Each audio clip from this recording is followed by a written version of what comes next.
Hi hello నమస్తే good evening viewers. నేను Venkatesh. Welcome to TMR news. ఇక మనం నిజంగా కుమారి ఆంటీ గురించి తెలిసే కదా అందరికీ. కుమారి ఆంటీ నిజంగా గత వారం రోజులుగా సోషల్ మీడియాలో వైరల్ అవుతూ ఉన్నది. ఎక్కడ చూసినా బాబు చికెన్ 150, 2 లివర్లు ఎక్స్ట్రా, 1000 రూపాయలు నీ 1000 అయిందని ఒక డైలాగ్ అయితే గుర్తుకొస్తూ ఉంటుంది. ఇక నిన్న ఒక విషయం వైరల్ అయింది. ఏంటంటే ఆ కుమార్ ఆంటీకి సంబంధించిన ఫుడ్ కోర్టు నిజంగా మూసివేయాలని అక్కడ ఉన్న ట్రాఫిక్ పోలీసులు హెచ్చరికలు జారీ చేసిర్రు. అట్లనే ఫుడ్ కోర్టు నడపద్దని కూడా చెప్పారు. ఎందుకంటే వాళ్ళ ద్వారా ట్రాఫిక్ జామ్ అవుతున్నది, ఇక్కడ ప్రజలకు ఇబ్బంది అవుతున్నదని చెప్పారు. మరి దానికి వాళ్ళు ప్రెస్ మీట్ పెట్టడం కూడా జరిగింది. నిజంగా ఆమె కూడా కొందరిని యూట్యూబర్స్ని, ఈ ఫుడ్ బ్లాగర్స్ ఎవరైతే ఉంటారో నిజంగా ఈ ఫుడ్ బ్లాగర్స్ కూడా ఒకసారి దయచేసి అర్థం చేసుకోవాలి. వాళ్ళ బిజినెస్ అది, వాళ్ళు ఒక రకమైన బిజినెస్ చేస్తారు. అంటే వాళ్ళు అన్నం పెట్టి బిజినెస్ చేస్తూ ఉన్నారు, వాళ్ళకు తెలిసిన బిజినెస్ అది, వాళ్ళు చేసుకుంటూ ఉన్నారు.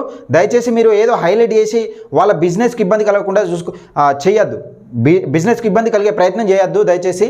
ఎందుకంటే వాళ్ళ జీవనాధారం అది, వాళ్ళు ఎంత కష్టపడుతున్నారు ఏం కదా అన్నది తెలుసుకుంటారు. కొందరు అయితే ఇంకా ఇంటికి వెళ్ళి కూడా ఇంటర్వ్యూ చేసే ప్రయత్నం చేస్తున్నారట. వాళ్ళకు టైం కూడా ఉంటలేదట. పాపం ఆమె కుమార్ ఆంటీ చాలా ఇబ్బందులు పడుతూ ఉన్నది అని చెప్తా ఉన్నది. మాకు ఇంటికి రాకని చెప్పినా కూడా చాలా ఛానల్ వాళ్ళు ఇంటికి వస్తున్నారు, మాకు టైం సరిపోవట్లేదని కూడా చెప్తా ఉన్నది.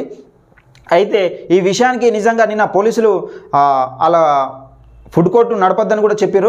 అది వాస్తవానికి నిన్న ఈరోజు సీఎం రేవంత్ రెడ్డి స్పందించి డీజీపీకి ఆదేశాలు చెప్పిండు. ఏమనంటే ఫుడ్ కోర్టు యథావిధిగా నడిపించుకోవచ్చు అని చెప్పిండు. అలా ఫుడ్ కోర్టు కూడా అయితే అక్కడ ఉన్న స్ట్రీట్ ఫుడ్ కూడా నిజంగా సీఎం రేవంత్ రెడ్డి గారు వస్తా అని చెప్పిండు. దానిపై నిజంగా ఆ కుమార్ ఆంటీ ఏం స్పందించింది ఒకసారి ఆ మాటలోనే వినే ప్రయత్నం చేద్దాం. వీడియోకి అయితే ఒక లైక్ చేయండి, షేర్ చేయండి, మీ అభిప్రాయాన్ని కామెంట్ రూపంలో తెలియజేయండి. తప్పకుండా మన ఛానల్ అయితే సబ్స్క్రైబ్ చేసుకోండి. ఒకసారి చూద్దాం ఒకసారి ఆమె ఏమన్నది. మరి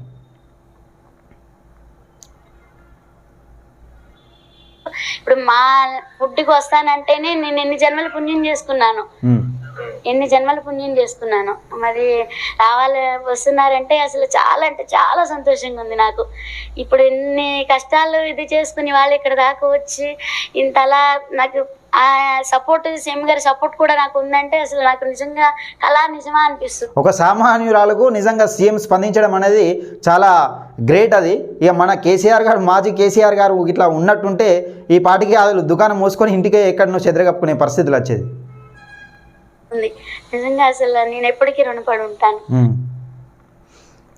ఇది ఇక మళ్ళీ ముచ్చట అసలు నాకు ఆనందం, అదే అంటున్నా, ఆనందంతో దాన్ని ఏదో అంటారు కన్నీళ్ళకి, మరి ఆనంద బాష్పం. నిజంగా ఈమెకు ఆనంద బాష్పాలు వచ్చినాయి.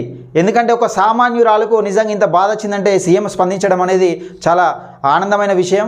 నాకు ఆనంద బాష్పాలు వచ్చినాయని చెప్తా ఉన్నది. అది కేసీఆర్ గారు అయితే నిజంగా అక్కడనే వాళ్ళు ఏదైనా అఘాయిత్యం చేసుకునేది అక్కడ కూడా చూస్తూ ఉండే. ఇటువంటి సామాన్యురాలు కూడా సీఎం స్పందించడంపై నిజంగా తెలంగాణ ప్రజలు హర్షం వ్యక్తం చేస్తున్నారు. నిజంగా ఈ వీడియోను నిజంగా ఎవరైతే ఉంటారో యూట్యూబర్స్ దయచేసి నేను వాళ్ళకు కూడా చెప్తా ఉన్నా, వాళ్ళ బిజినెస్ను చెడగొట్టకండి.